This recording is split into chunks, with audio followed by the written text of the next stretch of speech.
twaje mu gikorwa cya Laudato Si aho buri mwaka mu kwezi kw'icenda kugera itariki zine z'ukw'icumi twama turiko turahimbaza ivyaremwe.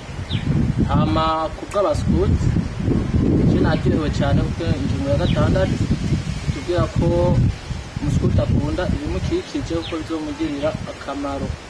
Hama tugishika ngaha batubwiye vyinshi kuvyo twahora twakwibaza ko ibikoko ari ibintu bijyana, mugabo kuvyo nungutse kuvyo twungutse batubwiye ko igikoko ntigishobora kukurya nawe atari ugiye kucataka.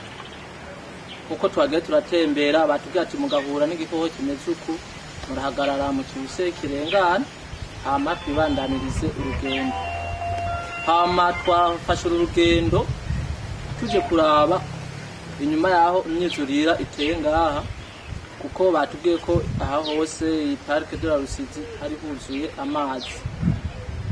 Naco gituma ntitwashoboye kubona ibikoko byose nkuko twavyifuza, nkuko bari babitubari, kuko byinshi byarigiwe kure kuko hari hatewe n'amazi. Ubu niho hatanguye kumuka. Aho twashoboye gushika twabonye ingona, abera atubwira ko biba mu mafamiye, ko kenshi yo kimwe kivuye muri famiye yayo kagenda handi usanga ari ntambara cyo bitangura kugwana. Ibyo ntavyo twari tuzi, nico n'ikintu ngire nungutse.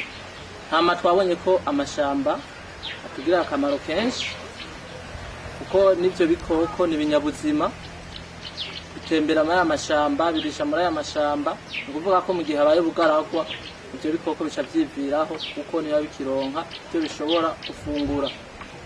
Ego natwe batwigishije ko ari guproteja notre maison commune, navyo twarimwo nayo ntumbero y'iki gikorwa.